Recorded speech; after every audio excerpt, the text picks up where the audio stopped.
ओम शांति। ब्रह्मा का जीवन संजय की कलम से हम रोज सुन रहे हैं बाबा के बारे में। योगी जीवन का परम आदर्श थे वो। कहते हैं जैसा संग वैसा रंग अपने आप ही चढ़ता है। एक तरह से हमें रोज बाबा का संग करने को मिल रहा है, जिसके बारे में हम अध्ययन करते हैं। एक तरह से जैसे उनका संग करने को हमें मिलता है, उनके साथ हम जी रहे होते हैं, तो वो रंग तो चढ़कर ही रहेगा। आज भ्राता जी कह रहे हैं, परमपिता परमात्मा शिव ने प्रजापिता ब्रह्मा द्वारा जो योग सिखाया वो अद्भुत और अद्वितीय है। उन्होंने योग की जो परिभाषा और व्याख्या दी वो भी अनुपम है। उस जैसी व्याख्या या परिभाषा अन्य किसी ने कभी भी नहीं दी। महर्षि पतंजलि ने कहा है कि चित्त की वृत्तियों को का निरोध ही योग है। लोग इस परिभाषा के अनुरूप चित्त की वृत्तियों का निरोध करने का ही प्रयत्न करते रहते हैं। वे चित्त की एकाग्रता को किसी कृत्रिम साधन पर और किसी प्रकृति की वस्तु या उसके कल्पना चित्र पर या केवल गुणों पर टिकाने का यत्न करते रहते हैं, एक तरह से हठ। और योग को अत्यंत कठिन क्रिया बताते हैं। चित्त क्या है और वृत्ति किसे कहते हैं, इस पर ही चिंतकों ने अनेक टीकाएं लिख डाली हैं। परंतु योगी कुल शिरोमणि बाबा ने अत्यंत सरल, मधुर, प्रेरणादायक तथा क्रियात्मक दृष्टि से सहज परिभाषा की है कि लगन में मगन होना ही योग है। कितना सहज कर दिया, लगन में मगन होना ही योग है। जहाँ किसी की लगन होती है वहाँ उसका मन स्वतः और सहज ही मगन होता है। विशेषतः यदि लगन तीव्र हो तो मगन भी अच्छी तरह और सहज ही होंगे। अतः बाबा की योग की ये परिभाषा मनोवैज्ञानिक एवं व्यवहारिक दृष्टि से अतुल है। हमारा प्यार शिव बाबा से संपूर्ण होना चाहिए, तब हमारा मन तो स्वतः ही उधर दौड़ा जाएगा और टिक जाएगा। बाबा ने योग की एक और व्याख्या ये दी है कि योग शब्द परमात्मा के साथ आत्मा के संबंध का वाचक है। भक्त लोग महिमा करते हुए कहते हैं कि हे प्रभु, आप हमारी माता, हमारे पिता, हमारे बंधु, सद्गुरु आदि हो। इन्हीं संबंधों को आत्म भाव के आधार पर परमात्मा से जोड़ना ही योग है। संबंधों का केवल वर्णन करना योग नहीं, बल्कि उन संबंधों में प्रेम अनुभव करना तथा व्यावहारिक रूप से अर्थात मन, वचन, कर्म से उन संबंधों की मर्यादा के अनुकूल चलना ही योग है। शिव बाबा के साथ हर एक आत्मा का संबंध तो है ही, परंतु उस संबंध को जानना, मानना, याद रखना, व्यवहार में लाना और जीवन को उन संबंधों के सांचे में ढालना।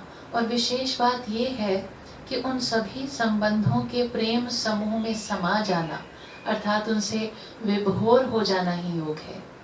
आत्मा निश्चय करने और परमात्मा की याद में स्थित होने की ये कैसी सर्वोत्तम व सहज विधि है, जिससे आत्मा को परमात्मा के सर्व संबंधों की अनुभूति होती है। भक्त लोग सिमरनी लेकर परमात्मा को याद करते हैं और किसी तीर्थ स्थान पर यात्रा के लिए भी जाते हैं और यात्रा करते समय भी कई बार परमात्मा का जय घोष करते चलते हैं। परंतु याद, यात्रा और योग का बाबा ने जो समन्वय किया है उसकी तो कोई तुलना ही नहीं। परम धाम जहाँ शिव बाबा स्वयं रहते हैं, उससे बड़ा और तीर्थ स्थान भला कौन सा हो सकता है। वहाँ कभी अपवित्रता व अशांति का तो नाम ही नहीं होता। यात्रा के लिए लोग जिन तीर्थ स्थानों पर जाते हैं उनके साथ पुरी या धाम शब्द प्रायः जुड़ा रहता है, जैसे जगन्नाथपुरी, द्वारिकापुरी, बद्रीनाथ धाम, या कोई घाट या तट होता है, या फिर द्वार शब्द उसके साथ जुड़ा हुआ होता है। परम धाम ही वास्तव में हरि का द्वार है, अथवा इस संसार से पार उस ओर का तट या घाट है जहाँ जाने से मन को सब तीर्थों की यात्रा का फल मिल जाता है। परंतु वहाँ किसी बस, रेल, जलपोत या वायुयान या अंतरिक्षयान से तो जा नहीं सकते, क्योंकि वो तो सूर्य, चांद और तारागण के भी पार है, और वहाँ शरीर का प्रवेश नहीं हो सकता। वहाँ केवल मन द्वारा ही जा सकते हैं, और मन की यात्रा ही तो सच्ची यात्रा है। इस प्रकार मन द्वारा सूर्य, चांद, तारों के पार जाकर शिव बाबा को परम धाम में याद करना याद की यात्रा है, जिसे बाबा ने योग कहा है। देखिए तो ये योग की कितनी सुंदर व्याख्या है। जिसे शिव बाबा या परम धाम का परिचय ना हो तो वो तो याद की यात्रा कर ही नहीं सकता। भक्त लोग जब भगवान को याद करते हैं तो भगवान के नाम व स्वरूप का ज्ञान न होने के कारण उनकी याद की यात्रा नहीं होती, बल्कि वे इसी दुनिया में ही होते हैं। संसार में लोग टेलीफोन से या वायरलेस से एक दूसरे से संपर्क करते हैं, परंतु उसमें इंद्रियों का प्रयोग तो होता ही है, और वे देह तथा इस संसार के भान में तो होते ही हैं। वे देह अथवा देहातीत अवस्था में स्थित होकर आत्मा के स्वरूप का, परमात्मा के स्वरूप का संपर्क स्थापित करना एक निराली रीति का ही संबंध है। बेतार की तार से ऐसे आत्मिक संपर्क को बाबा ने योग कहा है। योग की एक कैसी सूक्ष्म परिभाषा है और ये कैसा महान विज्ञान है। आत्मा व परमात्मा का मिलन तो एक ऐसा मिलन है कि जिसकी तुलना संसार के किसी मिलन से नहीं की जा सकती। इस मिलन की अनुभूति तो संसार की सबसे श्रेष्ठ उपलब्धि है। ऐसे मिलन को बाबा ने योग कहा है, जबकि आज लोग कृत्रिम एकाग्रता को ही योग मानकर परमात्मा से मिलन का यत्न करते हैं। हट से जैसे किसी पॉइंट पे एकाग्र करना या उसको ही योग मान लेते हैं। इस प्रकार हमने योग की जो परस्पर पूरक परिभाषाएं दी हैं, उनसे ही स्पष्ट है कि बाबा की योग के विषय में कहाँ तक पहुँच थी और उनमें उनकी क्या अनुभूति थी।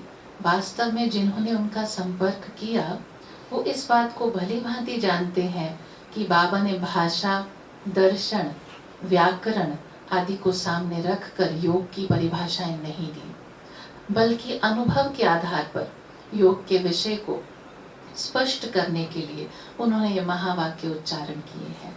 ये गागर में सागर भरने के समान है और इनमें अनुभव की बहुत गहराई भरी हुई है। इन तथा अन्य योग संबंधी महावाक्यों को सुनने पर कोई भी समझ सकता है कि ये अनुभवजन्य है। दो शब्दों में हम ये कह सकते हैं कि बाबा एक आदर्श योगी थे अथवा योगियों के लिए वे आदर्श थे, क्योंकि वे कार्य करते हुए भी लगन में मगन रहते थे और जो कोई भी उनके संपर्क में आता था वो उनसे प्रभावित हुए बिना नहीं रह सकता था। उस योगी कुल शिरोमणि पितामह की योग स्थिति को सामने रख हम पुनः योग के पथ पर आगे बढ़ने का दृढ़ संकल्प लें।